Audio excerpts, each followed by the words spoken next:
Hola, ¿qué tal estuvo la sesión anterior? ¿Fue todo claro? Si no fue así, por favor, házmelo saber en la zona de comentarios de este curso. Recuerda que este es un curso gratuito, no tienes que pagar nada por él.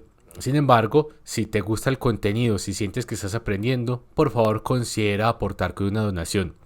Con esta ayuda podremos financiar los siguientes cursos y podremos tener un plan de carrera completamente gratuito para todos. Dicho esto, comencemos ahora con la sesión. ¿Qué hemos visto hasta ahora? Pues hemos visto datos, que son la representación del mundo real, ¿cierto? Hemos dicho que existen datos numéricos, cadenas de caracteres, valores de verdad.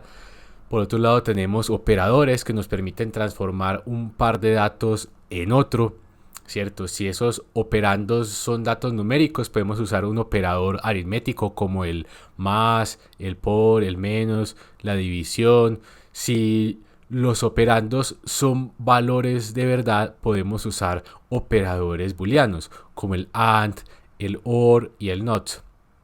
Más adelante llegamos a introducir los comandos de asignación. Dijimos que podíamos asociar un valor a un nombre y si ese nombre podía cambiar, o sea, si el valor de ese nombre podía cambiar, era una variable, pero si permanecía inmutable, decíamos que era una constante. Por otro lado, hablamos acerca de los comandos print y readline. Luego introdujimos el tema de los condicionales. Por medio de los condicionales podemos crear ramificaciones en nuestros programas. Podemos decidir si ejecutamos una sección de código u otra. Por último, introdujimos el tema de los ciclos. Con los ciclos vimos que podíamos iterar, repetir una sección de código una y otra vez según como nosotros necesitáramos. Aquí en este punto de los condicionales dijimos que la palabra clave era if y había otra que era else que nos ayudaba a formar estas ramas. Y por otro lado, en cuanto al tema de los ciclos, teníamos que la palabra clave ahí era el while. También me atreví a decir que con este conjunto de datos, operadores y comandos podíamos hacer todos los programas. Pero en realidad es una afirmación bastante atrevida. Podemos hacerlo. En realidad podríamos decir que es un lenguaje que es completo en sentido Turing. Me explico, uno puede potencialmente hacer todo, pero eso no significa que sea del todo bien. No necesariamente nosotros los humanos vamos a entender. Y es ahí donde llega el punto más crítico. ¿Quién necesita el programa? ¿El computador o el humano que viene a mantener? Claro, el computador puede entender unos y ceros. En este orden de ideas, basta con hacerle un programa en ensamblador. Pero, ¿qué pasa con la persona que viene detrás a mantener ese código que escribiste? En realidad nosotros escribimos programas para que la persona que viene detrás venga y pueda mantenerlos. De nuevo, si fuera para hacer para que lo entendiera el computador, pues haríamos todos los programas en código ensamblador, puros unos y ceros, y el computador entiende eso. Entonces quiero que puedas entender que la necesidad que surge en este punto es poder crear sistemas mantenibles, escalables, modulares, algo que nos facilite el entendimiento y mantener el programa a futuro. Con lo que sabemos hasta ahora podemos escribir programas lineales. Empezamos desde un punto A y un punto B. Y más que un programa lineal, porque podrías discutir y decir, pero ya agregamos ramificaciones y ciclos, ¿a qué te refieres con lineal? Bueno, me refiero más que todo es a un programa de tipo espagueti. Un código espagueti es un código que tú ves en un solo archivo y puede tener miles de líneas, y a la hora de mantenerlo va a ser muy difícil de ubicar el punto que tienes que modificar. O quizás ni siquiera tiene que ser una modificación, sino quizás vas a agregar nuevo código, pero va a ser muy difícil de saber en qué punto específico debes poner tu fragmento de código. Sería ideal entonces que nosotros pudiéramos tener este programa que es una caja negra, convertirlo en pequeños pedacitos, pero hasta ahora no sabemos descomponer el programa. Sencillamente todo nos queda en un chorrero, en una línea grandísima de instrucciones una tras otra.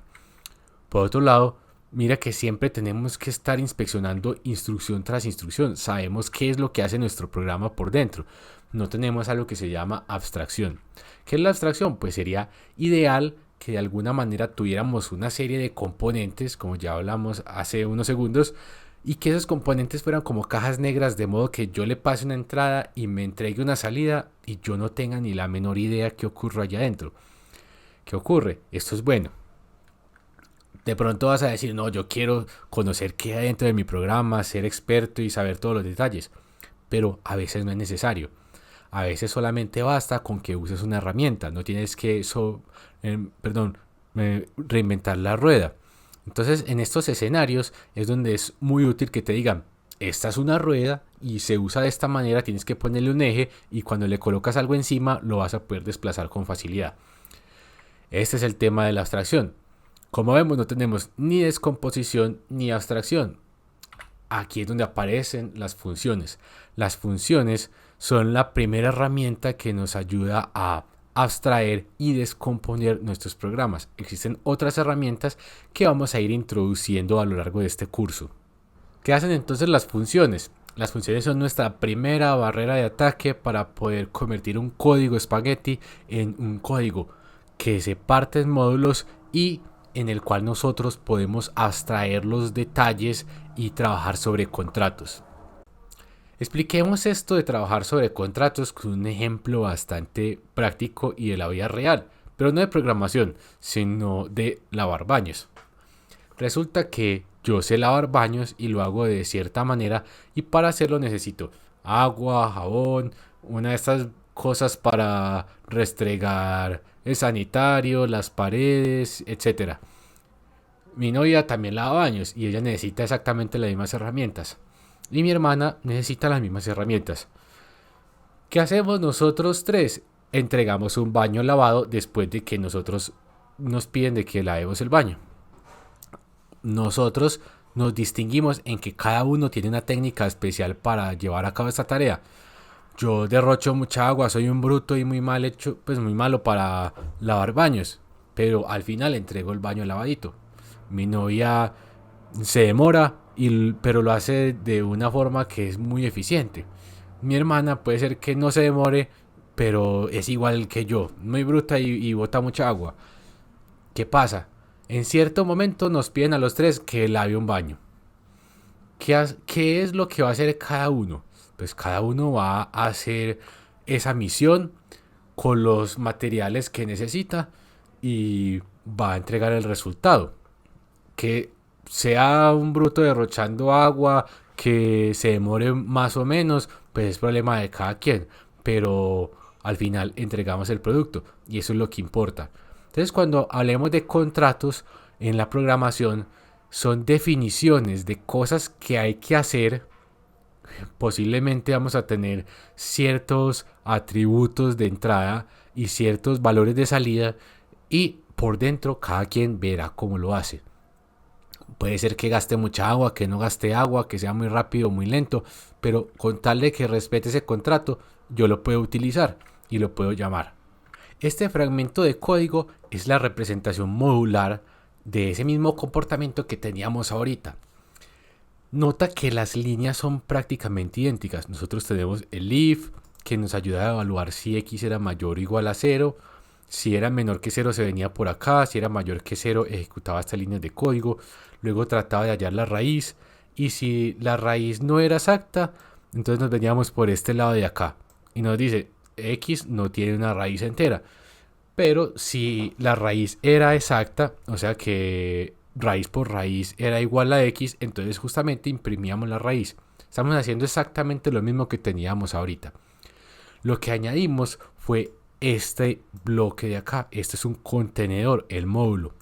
Por medio de esta función estamos modularizando nuestro programa. ¿Qué significa modularizar? Ya lo veremos un momento más adelante. Por medio de estas funciones vamos a poder hacer llamados que nos faciliten la reutilización de este código. ¿Qué quiero que veamos antes de llegar a ese punto? Nosotros, como bien hicimos al momento de introducir el tema de condicionales y también de ciclos, vamos a tener que aprendernos una sintaxis. ¿Cuál es la sintaxis de las funciones aquí en Swift? Debemos decirle, compilador, esto es una función, y lo hacemos por medio de esta palabra clave func. Después de que le ponemos esa palabra clave func, debemos darle un nombre a la función. Ese nombre no es nada más sino que una descripción arbitraria de cuál es el comportamiento que yo estoy encapsulando ahí dentro de ese módulo. Estoy diciendo que cuando usted llame a esa función va a ejecutar un código que no sabe qué es, pero le va a entregar una raíz. ¿De qué? De este número. Entonces, esto de aquí que está encerrado entre paréntesis es un parámetro.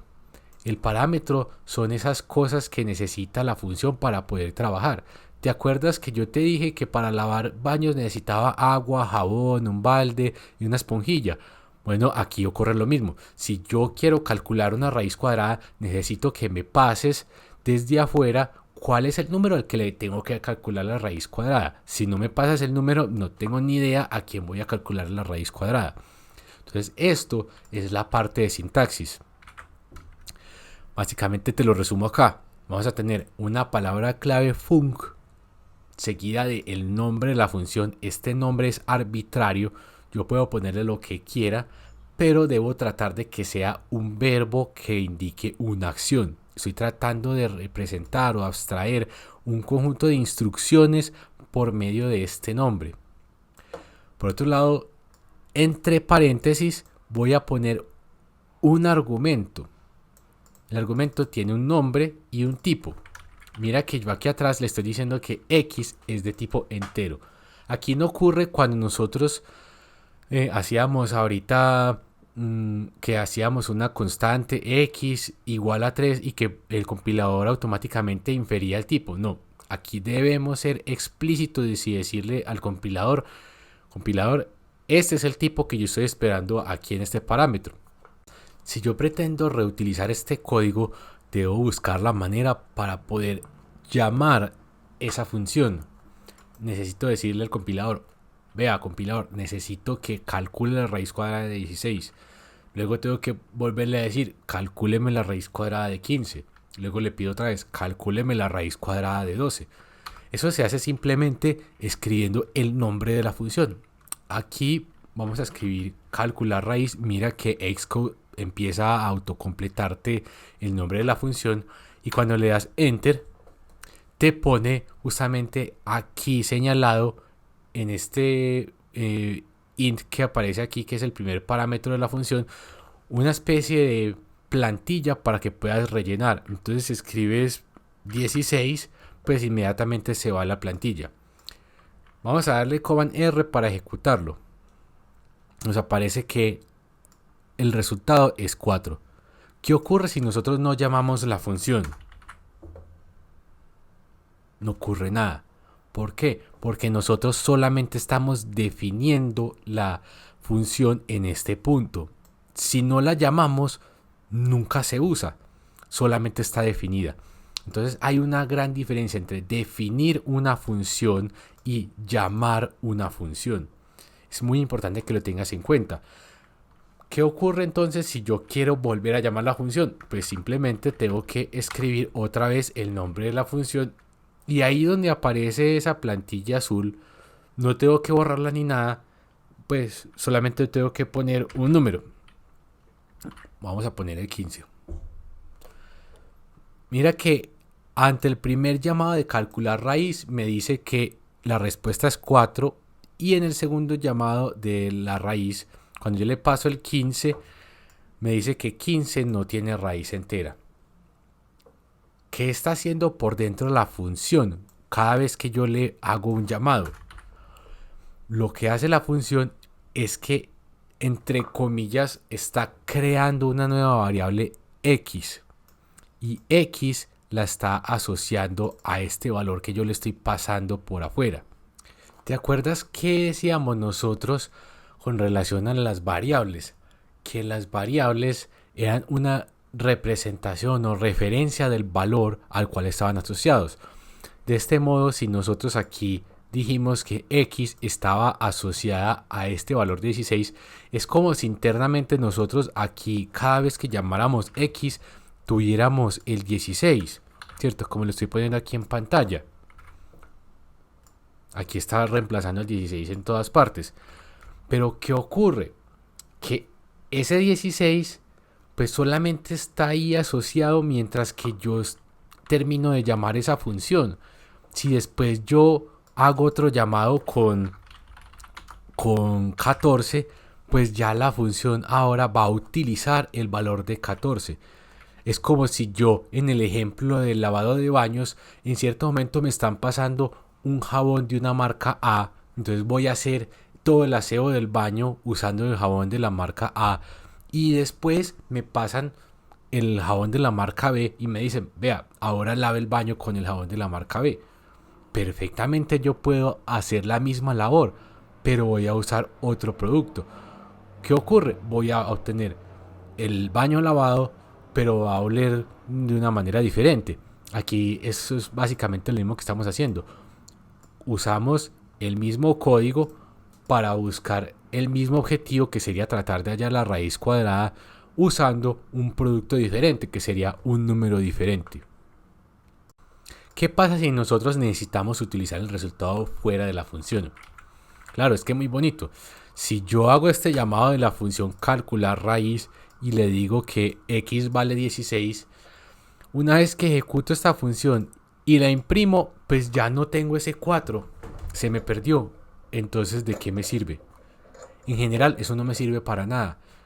La mayoría de las veces que yo hago un llamado a una función es porque necesito que me entregue un valor y de esta manera yo pueda utilizar ese valor en otra función o en otro lado. Es aquí donde aparece una palabra clave llamado retorno. Retorno, o en inglés return, me permite enviar un valor de retorno hacia afuera de la función. Para ello tengo que seguir la siguiente sintaxis en Swift. Además de colocar la palabra clave func, el nombre de la función, los parámetros que necesito poner una flecha, como si fuera una flecha de salida, y debo especificar el tipo de valor que voy a retornar, que la función va a sacar una vez que termine la operación. Y además, al final, la función debe retornar un valor. Entonces lo que vamos a hacer aquí en el código es agregar este pedazo que indica el valor de retorno de la función y vamos a retornar el valor de la raíz cuadrada cuando lo encontramos.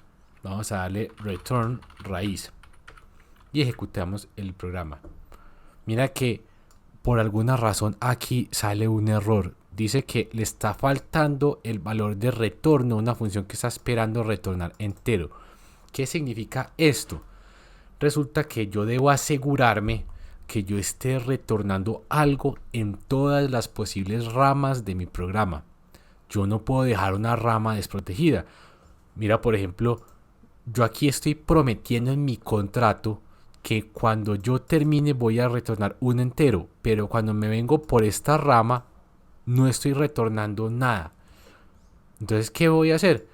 Tengo que retornar algo sí o sí. Vamos a darle aquí, en el caso de que x sea menor que 0, vamos a decirle que retorne menos 1. Claro, porque si se supone que este cálculo de la raíz solamente me va a dar números positivos, entonces si yo estoy retornando un número negativo, seguramente estoy señalando un error. Aquí en el caso de que yo haga la variable raíz igual a 1, ejecute este pedacito de código para poder saber cuánto vale la raíz y después preguntarme si la raíz es exacta, vamos a retornar otro error. Vamos a decir que menos 2 es la representación para un error cuando no fue posible encontrar una versión exacta de la raíz de ese número. Una vez que agregamos el retorno en esas dos ramas, vamos a ejecutar el programa. Como vemos, ya no hay errores, pero cuando lo ejecutamos no pasa absolutamente nada. ¿Qué pasó? Pues es muy sencillo. Como nosotros borramos las dos líneas que imprimían el error acá, el resultado acá y el otro error acá, entonces no estamos viendo ningún resultado en ningún punto. ¿En dónde está entonces el valor? el valor de la operación que ejecutamos aquí en calcular raíz lo está retornando el llamado de esta función. Si pudiéramos recoger ese llamado, por ejemplo acá hacemos una constante resultado y le vamos a asignar lo que sea que calcule raíz, pues ya podemos imprimir después lo que tenga resultado. Le vamos a llamar print resultado y nos saca un 4. Eso es muy importante lo que acabamos de hacer. Nosotros creamos una constante y le asignamos un valor. ¿Qué valor le asignamos? El que sea que calcule esta función. O sea, la función va a tener que ejecutar unas operaciones primero y después de que retorne le va a asignar el resultado a esta variable. En este caso es una constante que se llama resultado. Ya vimos la sintaxis de esa palabra clave, retorno. Pero, ¿cuál es su significado? El significado es simple. Cuando llegue a ese punto, pare. Y después de que para, devuelva el control de esa función. ¿Cómo así? Es que yo puedo aquí tener otras líneas de código, por ejemplo, let suma igual 1 más 1. Y luego imprimir suma. Cuando yo ejecuto este programa, puedo correr la línea 24, luego la línea 25, y antes de que yo ejecute la línea 26, voy a hacer el llamado de calcular raíz. Yo hago el llamado de calcular raíz usando el argumento 16 y retorno un valor. Cuando yo alcanzo alguna de estas líneas que me dice este retorno, para y tiene que salirse. Cuando se sale, está retornando al punto donde se había quedado antes. Este proceso de retornar se llama devolver el control, porque mira que nosotros teníamos el control del programa en este punto, en la línea 25, y cuando pasamos a la línea 26, saltamos. Nos fuimos hacia otra parte del programa, que es donde se define la función. Entramos aquí, ejecutamos otras cosas y después devolvemos el control. ¿A dónde se devuelve? A la línea 26. Que en ese caso lo que estaba haciendo la línea 26 era asignar el valor que retorna a calcular raíz usando el argumento 16 a la constante llamada resultado. Eso es retornar el control. En ese proceso de devolver el control es donde estoy pasando un valor. Estoy devolviendo un valor. ¿Y qué valor va a devolver? Pues el valor que tenga ahí delante la palabra return. Entonces return aquí, en este caso de la línea 15, tiene delante el valor -2. Ese es el valor que va a venir y retornar aquí a resultado. Entonces, por ejemplo, llamemos esta función calcular raíz con 15. Si ejecutamos la función calcular raíz con 15, pues en la línea 26 que es resultado vamos a almacenar o asignar el valor de -2 en esta constante resultado. Estamos retornando el valor que viene aquí detrás de la palabra return. En el caso de la línea 20, si nosotros nos fuéramos por ahí, por ejemplo vamos a usar aquí el valor -1, pues lo que retornaríamos sería el valor -1. Estamos retornando el valor que está al frente de return. En el caso de la línea 17 estamos retornando lo que sea que tiene la variable raíz. Raíz aquí, cuando nosotros hacíamos el llamado usando el número 16, tenía el número 4 porque acababa de calcular la raíz de 16. Después de que raíz tenía el valor 4 en la línea 17, retornábamos ese valor 4 a esta otra constante llamada resultado.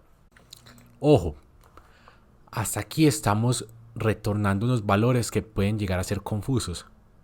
¿Cómo así que cuando yo te pido que me calcules una raíz, me estás entregando un número negativo? Si yo estoy esperando siempre un número positivo. Eso no tiene sentido. Porque me estás retornando un -2 cuando yo te pido que me devuelvas la raíz cuadrada de 15. No tiene sentido. Semánticamente eso no tiene sentido. Entonces, ¿qué ocurre? Nosotros tenemos que tratar de evitar darle múltiples significados a los valores que retornamos. Eso es muy peligroso porque el día de hoy tú te acuerdas. El día de hoy es fácil saber que si el número que retornas es -1, significa que X era negativo. O sea, el argumento era negativo. Ya el día de hoy sabes que si el valor que retornas es -2, significa que la raíz no fue exacta. Hoy te acuerdas y volvemos a lo mismo. Mañana no te vas a acordar. Entonces nosotros tenemos que evitar darle múltiples significados a los valores que retornamos de una función. Y en general tenemos que evitar darle múltiples significados a los valores que usamos a lo largo del programa. Entonces, ¿cómo resolvemos este problema? ¿Te acuerdas qué característica especial teníamos cuando tratábamos de convertir un dato a otro? Específicamente cuando tratábamos de convertir un string a double. Voy a refrescarte un poco la memoria. Vamos a hacerlo por acá. Digamos aquí valor numérico era la versión int de 1. Tú que eres un ser humano puedes entender que este string, esta cadena de caracteres, es un número 1 y para ti no sería difícil poder sumar dos cadenas de caracteres que dice 1 y 2, pero para el computador no es tan claro. El computador no es adivino. El computador dice, hermanito, yo puedo fallar.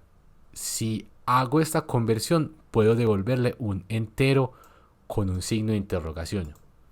¿Qué significa esto? Vamos a imprimir valor numérico. Y vamos a borrar estas líneas de código. Mira que cuando yo imprimo valor numérico me dice que es un 1 opcional. Esto significa que hubo duda en esa operación que ocurrió en la línea 25, en esa conversión. Vamos a tratar de convertir a entero el mensaje hola. Si tratamos de imprimirlo en la línea 26, nos dice nil. ¿Qué es nil? Nil refleja duda en esta operación que acabamos de ejecutar. Puede que se haga bien, puede que se haga mal. Si se hace mal, entonces saco nil. Si se hace bien, saco el valor que es. Esto no es lo que nosotros estamos tratando de representar acá. Si se hace bien la operación, retorne el valor. Si hubo un error, retorne nulo. ¿Qué significa entonces el nulo? El nulo significa que la operación falla, pero de alguna manera necesito yo hacerle saber a quien me llamó que no fue posible ejecutar la operación. De alguna manera, nulo es un valor. Es un valor porque yo lo tengo, lo puedo almacenar y me permite saber que lo que sea que yo estaba tratando de hacer en esa función no se pudo hacer. Así de sencillo. De esta forma nosotros nos evitamos ese inconveniente de dualidad de significados en un mismo valor. Si es un entero, es un entero. Si es nulo, pues ya sabemos que hubo una falla, pero el entero sigue respetando el valor para el cual yo lo estoy utilizando. ¿Qué modificaciones tendríamos que hacer a nuestro código? Lo primero es especificar en el contrato que ya no vamos a devolver un entero, sino que vamos a devolver un entero opcional. Un entero opcional es un tipo de dato diferente del tipo de dato entero que funciona como caja. Es una caja que puede estar vacía o que en su interior puede tener un entero. Y voy a ser un poquito más práctico con este ejemplo. Yo aquí en mi mano tengo un confitico. Es una menta chao.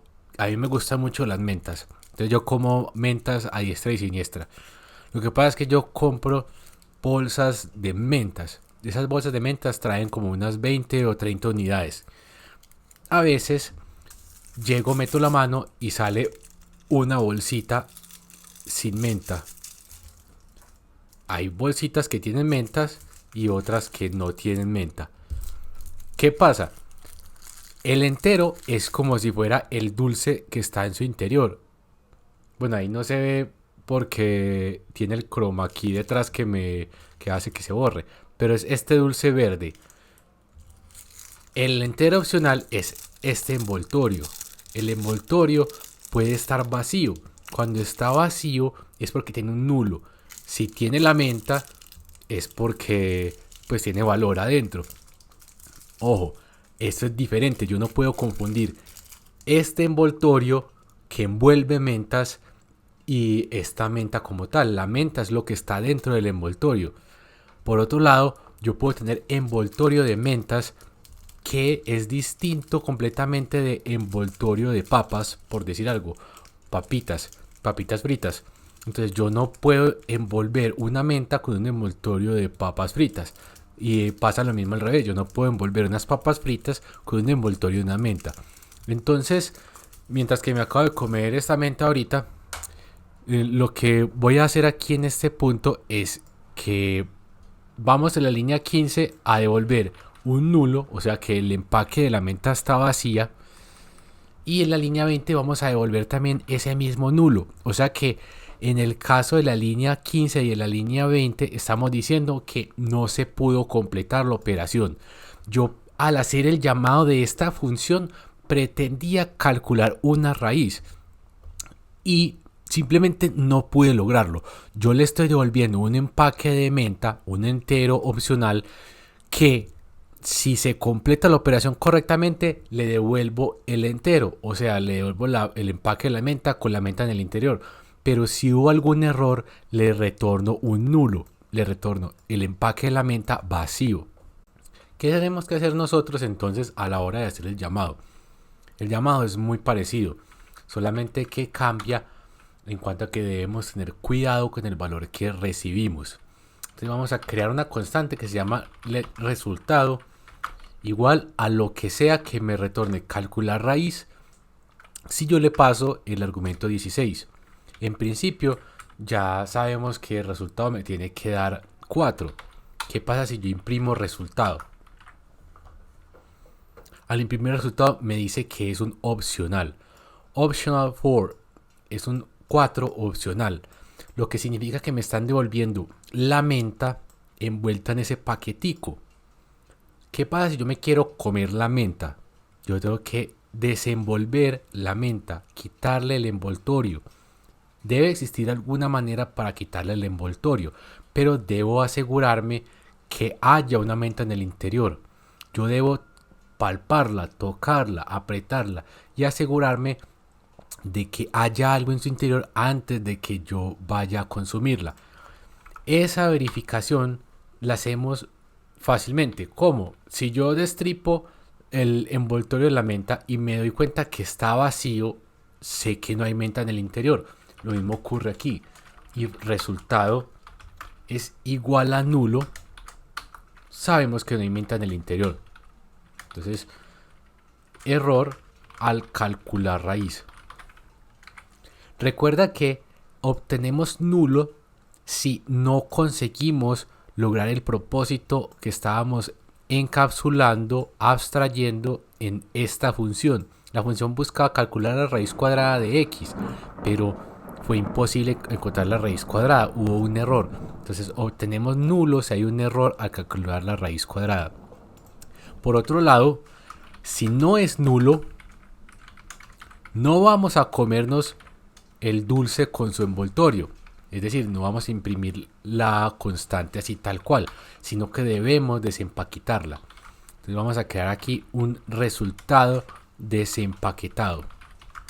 El resultado desempaquetado lo vamos a obtener con la menta, envoltorio y confite en el interior, y le vamos a poner un signo de exclamación detrás.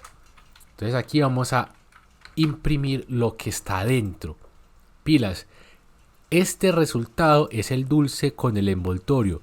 Cuando yo le pongo este signo de exclamación, lo estoy desempaquetando. Pero es esencial que nosotros validemos que no tenemos nada ahí adentro. Perdón, que validemos que sí tengamos algo ahí adentro. Porque imagínate qué ocurre si yo le trato de dar un dulce vacío a un bebé. Pues él lo desempaqueta y no va a tener nada dentro, entonces se va a poner a llorar. Eso mismo le pasa al compilador.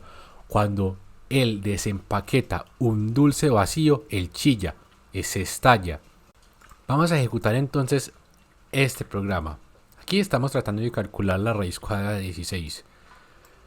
Acuérdate que hace un instante si imprimíamos resultado nos decía que era un 4 opcional. De hecho vamos a imprimirlo aquí.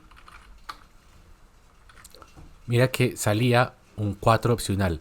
Más adelante, como el resultado no es nulo, entonces se viene por acá en la línea 29, desempaqueta el resultado e imprime el resultado desempaquetado. Aquí entonces en la línea 30 estamos imprimiendo el 4, sacamos el dulce de su envoltorio. ¿Qué pasa si yo trato de desempaquetar ese valor que ya sabíamos que era nulo? Vamos a tratar de desempaquetar entonces esta otra rama. Vamos a darle resultado peligroso igual a lo que sea que tenga resultado desempaquetado. Y vamos a darle que imprima ese resultado peligroso. Ejecutemos el código y pasémosle como argumento este 15. Mira que de una chilla se estalló el programa. Y se estalló en la línea 27. El compilador es como un bebé. Si yo le paso un dulce vacío, él se pone a llorar de una arma, un caos. Y me dice que de forma inesperada encontró nulo cuando estaba tratando de desempaquetar un valor opcional. Este resultado era un valor opcional que en ese preciso instante era nulo. Si yo trato de desempaquetar ese nulo, se me va el programa a estallar. Entonces ten mucho cuidado. Yo solamente desempaqueto si yo estoy seguro de que tengo ahí algo adentro. Ojo. Vamos a poner esto aquí para que funcione bien. Mira algo. Yo en la línea 25 le di que me imprimiera el resultado y me sale nulo. Quiero que tengas en cuenta que nulo es un valor. ¿Qué significa ese valor? Pues la ausencia de el valor que en realidad estaba pretendiendo buscar con esa función. Existen otras maneras para desempaquetar esos valores opcionales que son mucho más elegantes. Sin embargo, no las vamos a ver en este curso. Este curso es una introducción a la programación. Esos detalles de cómo mejorar la parte de desempaquetar valores opcionales son detalles de Swift. Los veremos en el próximo curso de programación en Swift. Pero aquí vamos a entender que el valor nulo representa la ausencia de ese valor que tratábamos de retornar aquí. Este valor nulo también lo usan otros lenguajes de programación. Por ejemplo, aquí en Swift se llama nil. En Java se conoce como null. En Python se conoce como none. Y así de igual manera en otros lenguajes de programación. Ese nulo indica que hubo una ausencia del valor real que estabas pretendiendo encontrar. Bueno, espero que esta parte haya sido clara. Yo sé que puede ser bastante enredada para algunas personas, pero créeme que con el tiempo vamos a ir volviendo el concepto un poco más sólido. Por eso es que repetí un poco esa misma explicación, pero la idea es que quede bien sentado el concepto. Ahora vamos a hablar acerca del contexto. ¿Qué es el contexto? Bueno, en inglés lo vas a encontrar como scope. El contexto es como un ambiente, es un alcance, es el contexto. Pero vamos a ver qué se hace dentro de un contexto.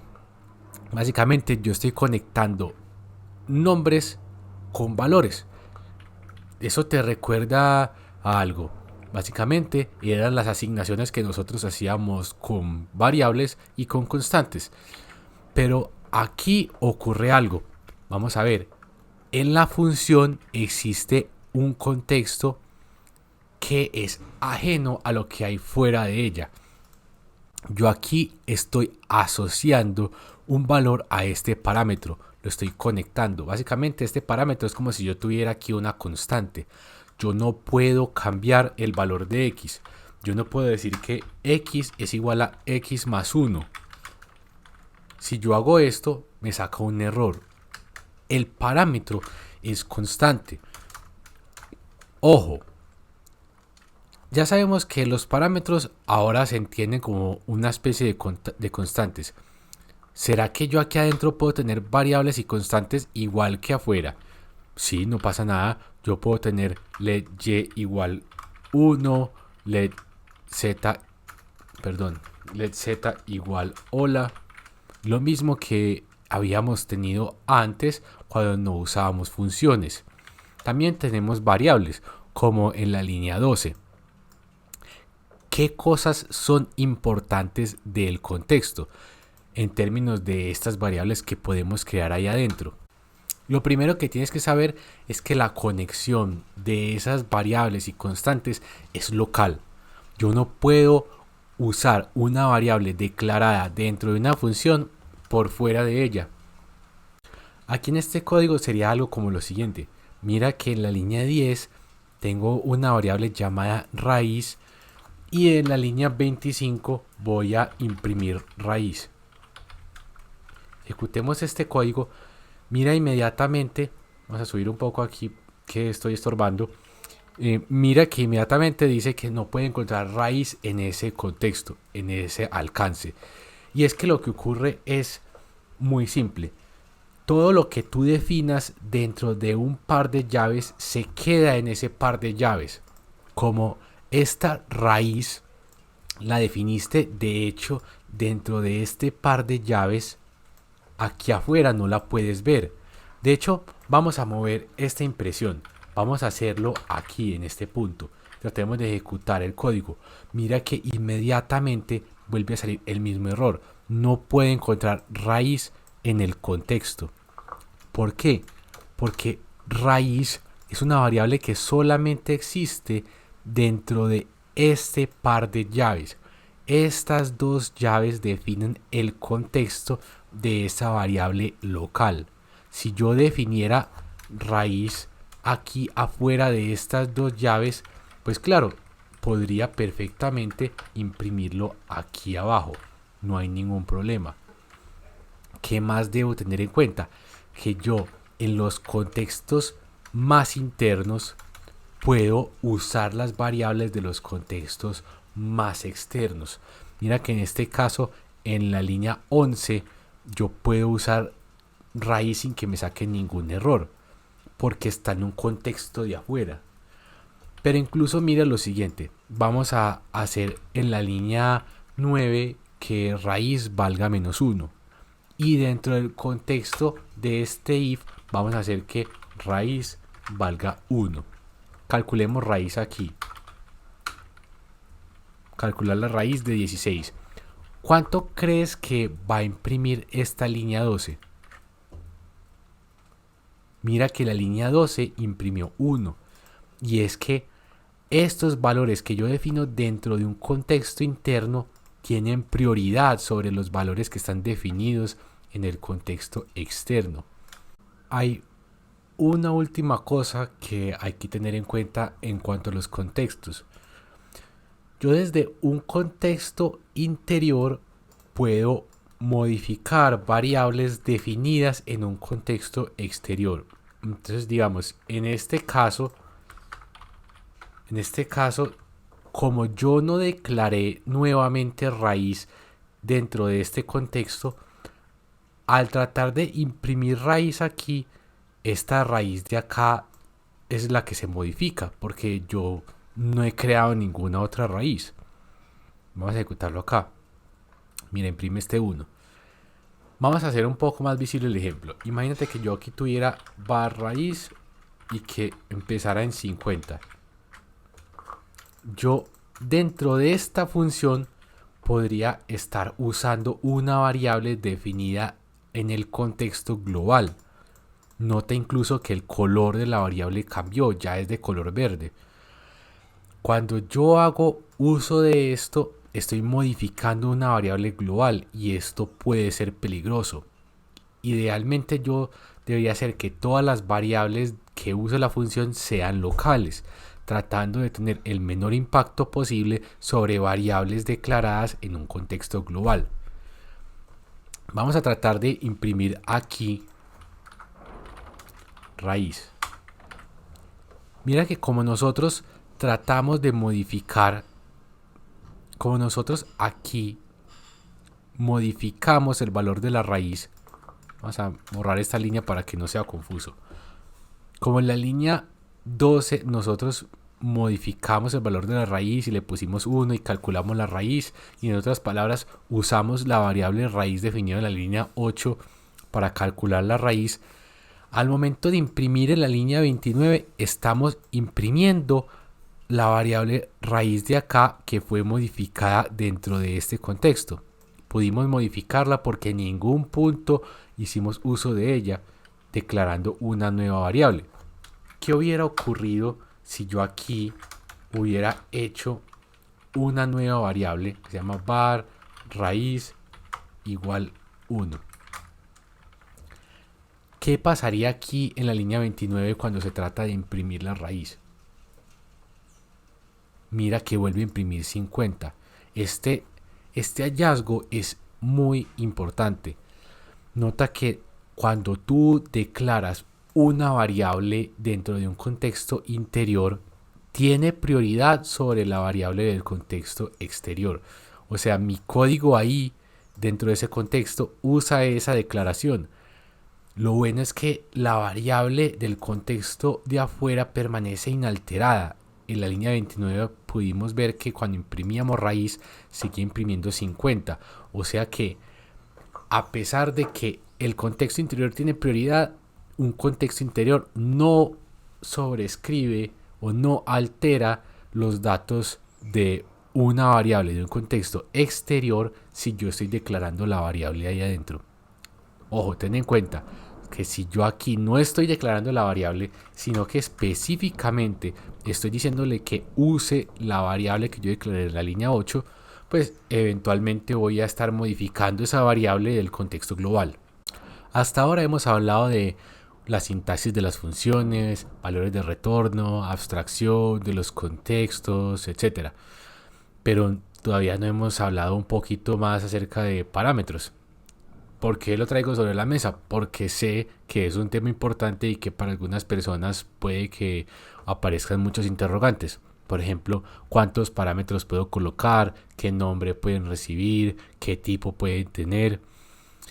En general, el nombre que pueden recibir es el que necesites colocarle y que esté de acuerdo con la abstracción. ¿Cómo así? Imagínate el ejemplo de esa función para calcular la raíz cuadrada. Yo no le voy a colocar como nombre a ese argumento que tiene la función papas. No tiene sentido que yo no asocie los dos conceptos del nombre de la función con los parámetros que tiene. La función me describe una acción y los parámetros son todas las cosas que se necesitan para efectuar esa acción. Por otro lado, ¿cuántos parámetros puedo tener? En principio podrías tener infinitos, los que necesites. Si necesitas 100 o 200 parámetros para hacer algo, para llevar a cabo una tarea, puedes usarlos, ¿por qué no? Sin embargo, nuestros cerebros no son capaces de entender o mantener ahí dentro de su mente más de 7 parámetros. 7 ya es un número exagerado.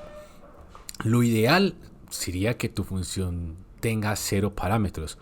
Cuando una función tiene 0 parámetros es una operación. Está haciendo algo que tú puedes identificar fácilmente por el mero nombre de la función. Es fácil de recordar y es fácil de entender. Si tú necesitas agregarle un parámetro, pues ya empieza a crecer la complejidad de esa función. ¿Cómo así? ¿De qué tipo es el parámetro? ¿Qué le puedo pasar? ¿Qué no le puedo pasar? ¿Será que me aceptan números negativos? ¿Será que me aceptan números positivos? Y si le pongo un número muy grande, ¿qué? Entonces ya empieza a crecer la complejidad del problema. ¿Qué pasa si yo le coloco 2 parámetros?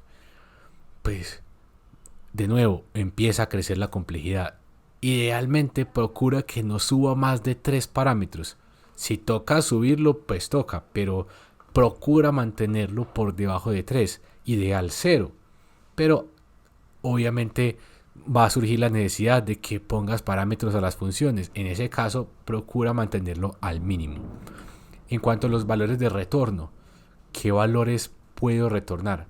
Ya vimos en el ejemplo que tratamos hace un instante de la raíz cuadrada que podíamos retornar un valor. El valor era la raíz cuadrada de ese número.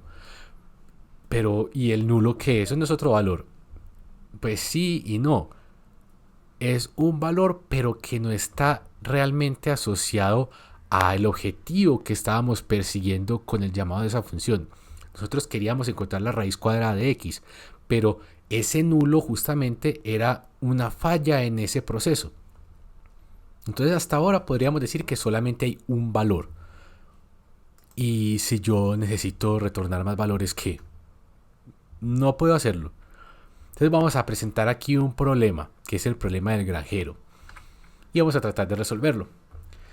Resulta que en una granja hay pollos y cerdos. Y un granjero se levanta en la mañana y está como todavía muy sonoliento y ve 20 cabezas y 56 patas. ¿Cuántos animales de cada tipo tiene el granjero? ¿Cómo resolvemos este problema? Si de pronto en tu colegio viste ecuaciones o sistemas de ecuaciones, seguramente has de tener la noción de que puedes resolverlo con un sistema de ecuaciones de dos incógnitas y dos ecuaciones. Entonces en este caso, pues simple, el número de pollos más el número de cerdos es igual a 20, que es el número de cabezas que tenía aquí atrás. ¿Cierto? Hay 20 cabezas. Por otro lado, tenemos la ecuación que se desprende de las patas. Me dicen que el número de pollos por 2 más el número de cerdos por 4 me da 56. Ese es el total de patas. ¿Por qué 4? Porque este es el número de patas del cerdo. ¿Y por qué 2? Porque ese es el número de patas del pollo. Entonces aquí tenemos un sistema de ecuaciones, dos ecuaciones y dos incógnitas. Para nosotros los humanos es fácil resolver el problema de esta manera. Existen muchas técnicas. Podríamos despejar una variable en una ecuación y reemplazarla en otra. Podríamos usar matrices, qué sé yo. Pero para el computador no necesariamente esta sea la solución más fácil. Para el computador es más fácil resolver este problema con enumeración exhaustiva. ¿Te acuerdas de este concepto? Lo vimos en la sesión anterior. ¿Qué hace el computador? Pues simple. Veamos este sistema de ecuaciones. Voy a probar que el número de pollos sea 0. Eso significa que el número de cerdos tiene que ser 20. Si yo uso esos dos valores aquí, 2 por 0, 0, más 4 por 20, 80, compruebo que no da lo mismo en esta ecuación. Entonces ahí descarto esa solución y pruebo la siguiente opción, que viene siendo número de pollos 1 y número de cerdos 19. Así me voy yendo, pruebo caso por caso hasta que al final encuentro la solución. Eso se llama enumeración exhaustiva. O lo puedes ver como fuerza bruta. Existen otras técnicas para resolver algoritmos que son más eficientes, pero la enumeración exhaustiva puede ser la primera aproximación que podamos tener para resolver los problemas, y está bien. Solamente ten en cuenta que quizás no sea la más eficiente. Esta es la manera como podríamos resolver el problema del granjero usando Swift. De nuevo, vamos a usar enumeración exhaustiva, lo que significa que vamos a ir a evaluar caso por caso hasta que encontremos cuál de todos esos casos nos sirve. Por ejemplo, empecemos aquí. Se declara la función, usamos la palabra clave func, después ponemos el nombre de la función, que es resolver el problema. De nuevo, presta atención en que yo aquí le pongo el nombre de una acción y la acción es un verbo. Después de ponerle el nombre a la función, voy a especificar una serie de parámetros. Aquí en este caso vendría siendo cabezas, que es de tipo entero, y patas, que es de tipo entero. Si yo necesitara otro parámetro, pues sencillamente le pongo coma, el nombre del parámetro, dos puntos, el tipo de ese tercer parámetro. Yo podría cambiar aquí el tipo de este parámetro para que sea string y está bien. En el caso puntual que tenemos entre manos, necesitamos que el número de cabezas sea entero y el número de patas sea entero. Después, ¿qué hacemos? Hacemos un ciclo. Recuerda los pasos que vimos para hacer un ciclo. Definíamos una variable, luego inicializábamos la variable, escribíamos cuál era la prueba para hacer que el ciclo funcionara y nos asegurábamos de modificar la variable. Por último, teníamos que hacer algo después de que se acabara el ciclo. Aquí entonces nuestra variable es número de pollos. El número de pollos empieza en 0. Vamos a ir incrementando el número de pollos en un paso cada vez. Este más igual simplemente me está acortando o resumiendo la operación de que el número de pollos sea igual a lo que tenía antes la misma variable más 1. Funciona tanto si yo lo uso con más igual como menos igual, por igual, dividido igual. Da lo mismo. En este caso vamos a ver que necesito yo sumar lo que tenía antes número de pollos más 1. Entonces vamos a darle más igual 1. Aquí adentro de la prueba vamos a tener entonces que vamos a darle vueltas al ciclo una y otra vez siempre y cuando el número de pollos sea menor o igual que el número de cabezas. Claro, si yo tengo que hay 20 cabezas y el número de pollos asciende a 21, pues ya no tiene sentido que siga evaluando el problema buscando la solución, porque sencillamente no tiene solución. Volvamos aquí al cuerpo del ciclo. Aquí en el cuerpo del ciclo tenemos que el número de cerdos viene dado por el número de cabezas menos el número de pollos. Esto es claro porque nosotros tenemos que el número de cabezas empieza con 20 y si yo estoy evaluando la iteración donde el número de pollos es 3, entonces el número de cerdos tiene que ser 17. El total de patas entonces sería 4, que es el número de patas de los cerdos, por el número de cerdos, más 2, que es el número de patas de los pollos, por el número de pollos. Nota aquí que estamos usando esta operación basados en la precedencia de los operadores. No estamos envolviendo esto entre paréntesis. El signo de multiplicación tiene más precedencia que el signo de suma. Por esa razón, primero se hace la multiplicación y luego se hace la suma. Volvamos acá. Si el total de patas es igual al número de patas que yo le dije que tenía el problema, entonces ya ha solucionado el problema. Hay tantos cerdos y tantos pollos. Aquí estoy usando interpolación. Estoy poniendo un string y cada vez que yo necesite usar una variable dentro de este string, entonces pongo un backslash, paréntesis y paréntesis. Esto me permite poner en ese lugar la variable que necesite. Y no necesariamente tiene que ser una variable, puede ser un valor. Por ejemplo, yo puedo ponerle aquí un 2. Ya dicho esto, mira que aparece en la línea 15 un return. Ajá, eso no lo habíamos visto antes. Resulta que cuando yo quiero que el programa pare, que ya no ejecute nada más, yo puedo especificarle que ahí debe salirse. Como aquí no teníamos que retornar nada, mira que el tipo de valor de retorno no se lo pusimos, entonces retornamos y no le ponemos nada al frente. ¿Te acuerdas que nosotros llegamos a hacer una función hace un rato donde no tenía ningún return y terminaba ya? Bueno, cuando nosotros tenemos una función que termina y ya, es porque tiene un retorno implícito. De hecho, míralo acá. En la línea 19 hacemos esto, pero ¿y dónde retorna? Nada, en principio nosotros tenemos un retorno implícito que no lo vemos, pero está ahí. ¿Y qué hace ese retorno implícito? Retorna el control afuera. ¿Qué hacemos nosotros entonces para llamar esta función? Lo que hacemos es poner el nombre de la función y entre paréntesis decirle cuáles son los valores que vamos a usar en esos parámetros.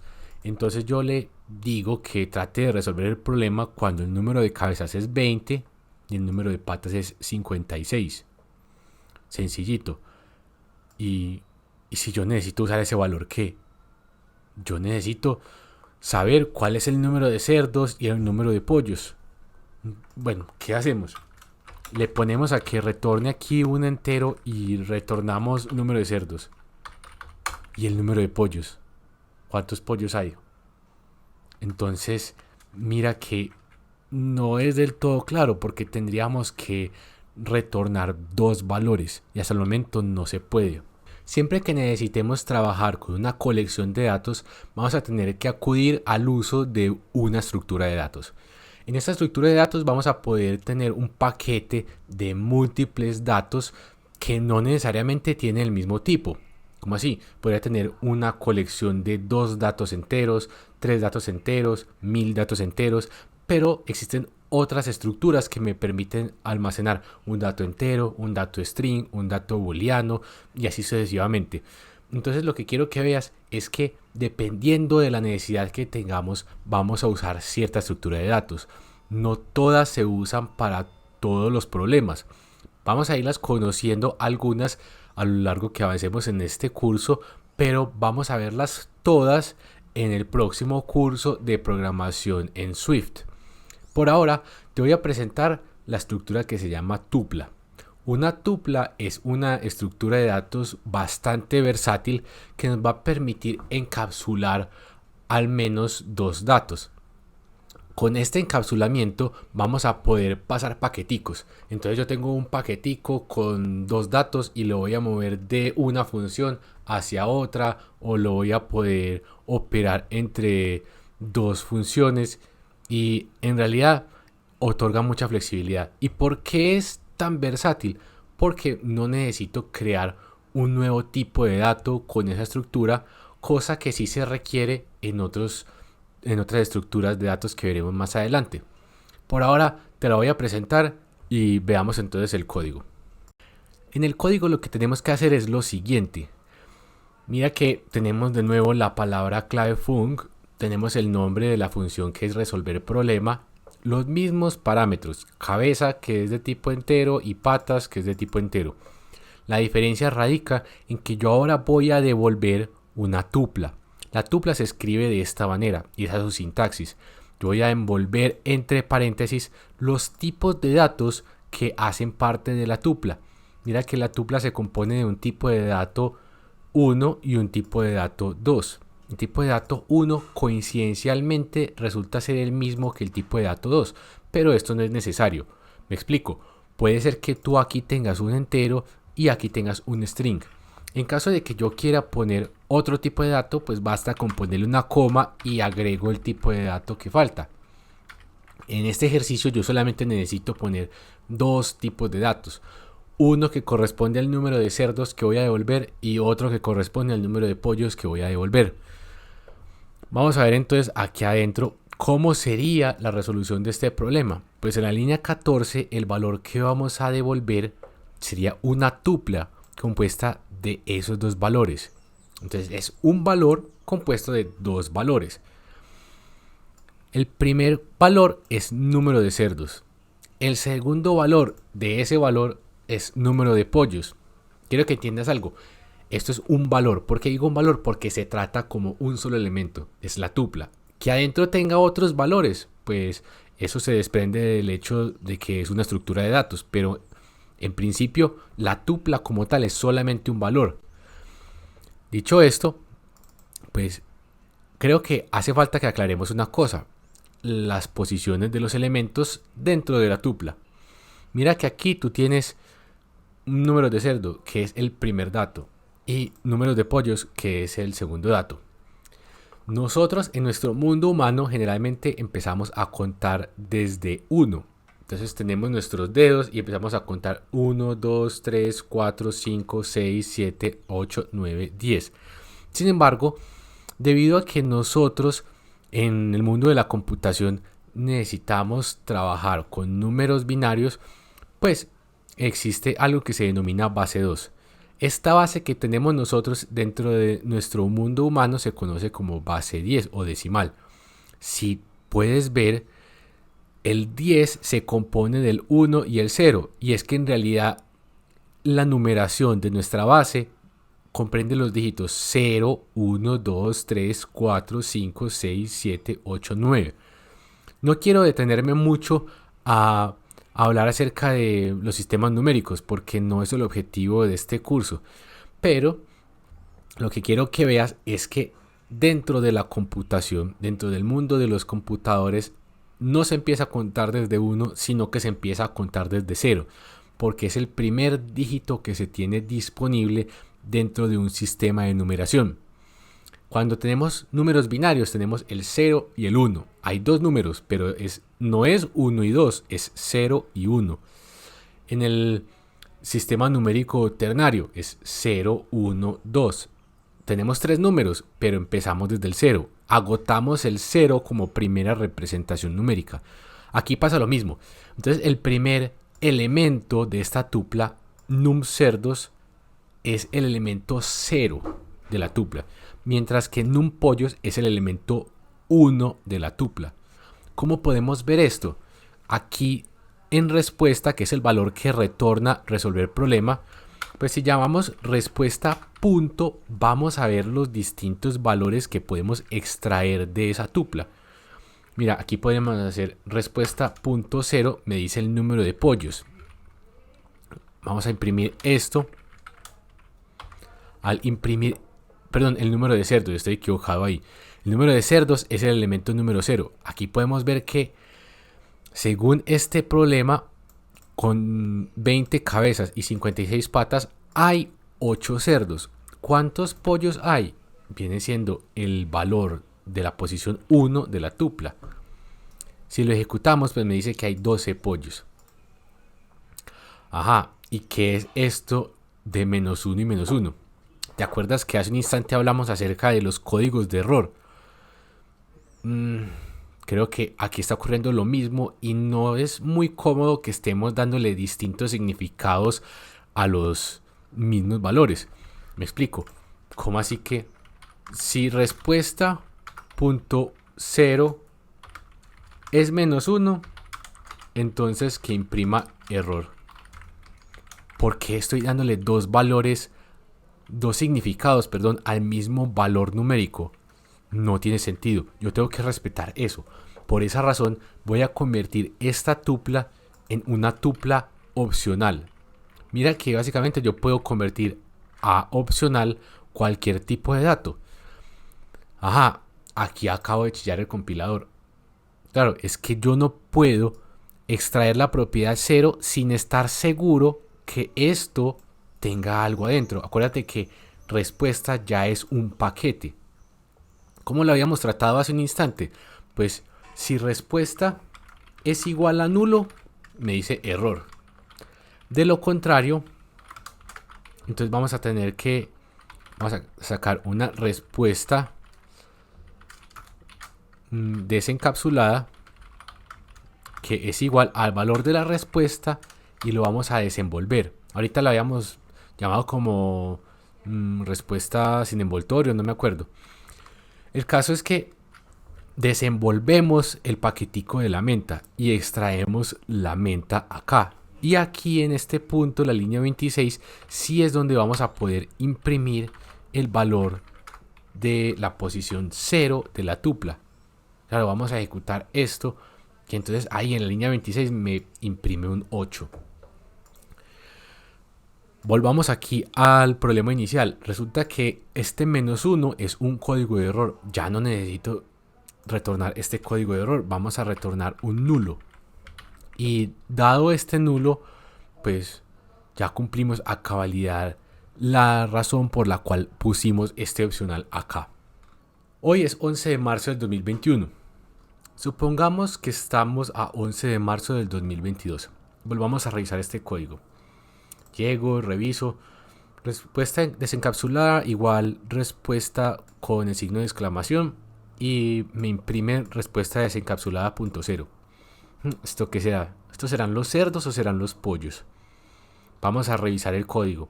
Ajá, detente un momento. ¿Por qué estoy yo inspeccionando el interior de la función? Eso no se necesita. Yo debería poder entender lo que hace la función sin necesidad de ver lo que hay adentro. Estamos perdiendo esa capacidad que te había mencionado de que fuera una caja negra, de que fuera una abstracción, de que solamente me bastara con conocer las entradas y las salidas. ¿Qué sucede? Yo le dije que el 0 era la posición 0 de esta tupla, pero no le estoy dando ningún significado a esa posición. ¿Qué tal si yo dijera que la posición 0 es el número de cerdos y la posición 1 es el número de pollos? Pues ya el problema cambia, ¿cierto? Vamos a tratar de ejecutar este código. Mira que el 0 lo podemos seguir usando, pero miremos que aparece otro tipo de representaciones. Me dice que yo puedo utilizar el valor cerdos de esa respuesta desencapsulada. Vamos a correrlo aquí. Me vuelve a sacar el mismo 8. Entonces, como ves, aquí en la tupla yo puedo hacer referencia a los elementos de ella o bien por su índice numérico o bien por esta representación que es más entendible por nosotros los humanos. ¿Y qué crees que es mejor? ¿Esta representación o el índice? Depende. Algunas veces puede ser muy útil tener esa representación con índices y otras veces puede ser más útil tener esta representación bien nombrada. Todo depende del problema que tengas entre manos. Por ahora vamos a dejarlo así. Creo que ya se puso en evidencia cómo se relacionan las funciones con el tema de la abstracción. Ya sabemos cómo es que funcionan a manera de cajas negras. Pero, ¿y en qué consiste eso de descomponer el código en varios módulos? Bueno, déjame yo reorganizo el código de esta manera. Mira que aquí tenemos la misma función de antes. Tenemos el mismo nombre, la misma función que me retorna la tupla con cada una de las partes bien nombradas. La tupla es opcional. Pero resulta que yo voy a hacer la parte que hace el llamado al problema en otra función. ¿Por qué? Porque básicamente yo lo único que quiero saber aquí es que yo hago el llamado a una función que se llama problema del granjero. ¿Qué hace esta función? Yo no sé. Esa función internamente puede hacer muchas cosas. ¿Qué tal si le pedimos al usuario que nos entregue algo de información? Como por ejemplo, el número de cabezas y el número de patas. Esto lo podríamos hacer ahora por medio de otras funciones. Acabo de usar la magia de la edición para dejar todo ya reestructurado, de modo que nos concentremos solamente en analizar el código.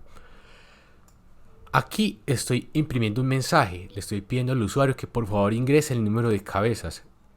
En la línea 23 estoy leyendo lo que sea que haya escrito el usuario ahí en la consola. Como lo que escribió el usuario es un mensaje de tipo string, yo tengo que convertirlo a un tipo entero. Aquí en la línea 24 lo estoy convirtiendo a un tipo entero y lo estoy desencapsulando de forma forzada. Lo que significa que si yo escribo mal la respuesta, o sea que no es un entero, seguramente aquí va a chillar el código. Vamos a probar aquí cómo funcionaría. Me piden ingrese el número de cabezas. Si yo le meto unas letras que no son numéricas, pues se me estalla, como ya lo habíamos predicho. Ejecutemos de nuevo el código. Y esta vez vayamos por el camino feliz. Vamos a meterle el número de cabezas 1, número de patas 5.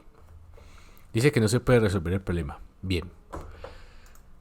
¿Qué hacemos nosotros? Nosotros no podemos dejar este pedazo de código todo desprotegido. No.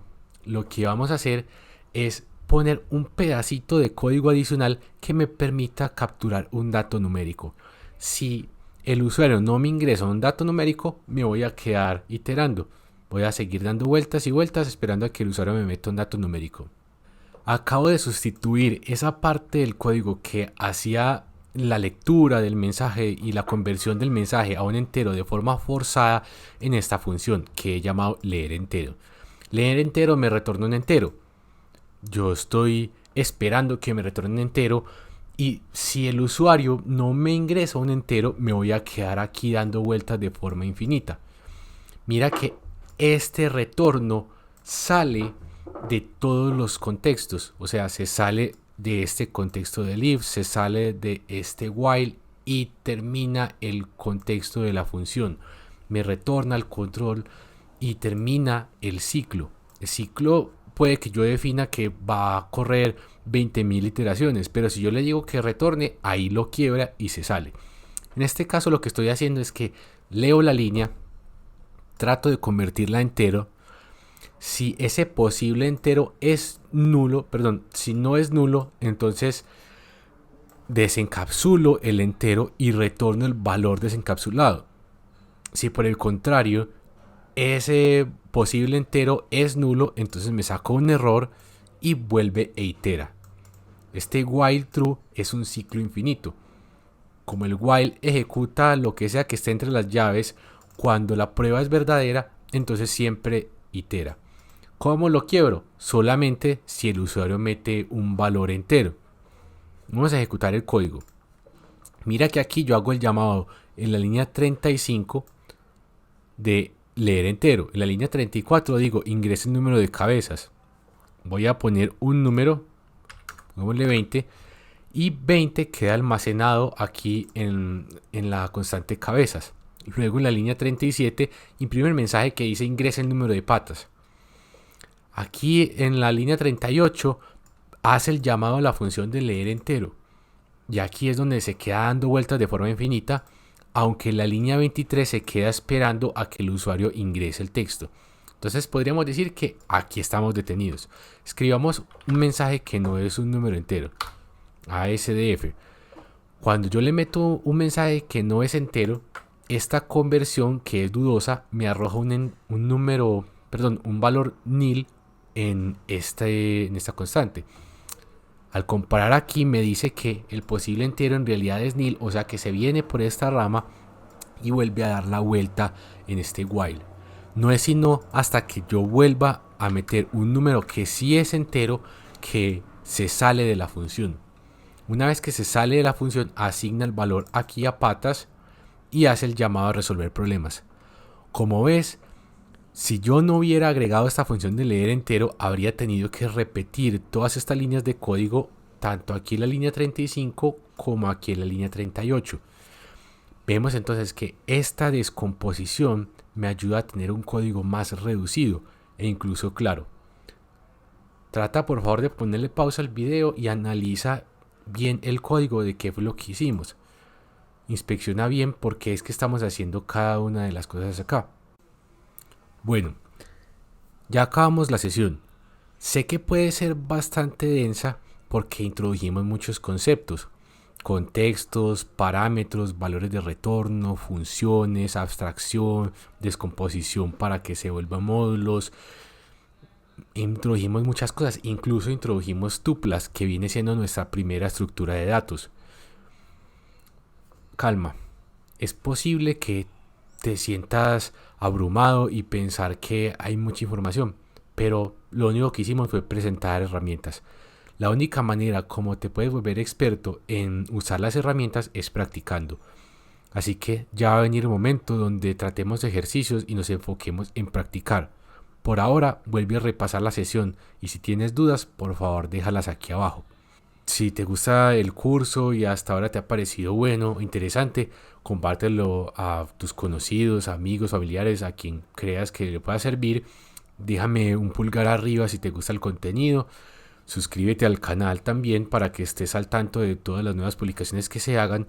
Y si te sirve, nuevamente considera aportar con una donación al proyecto. Muchas gracias y te dejo un enlace al próximo video y a la lista de reproducción del curso. Hasta luego.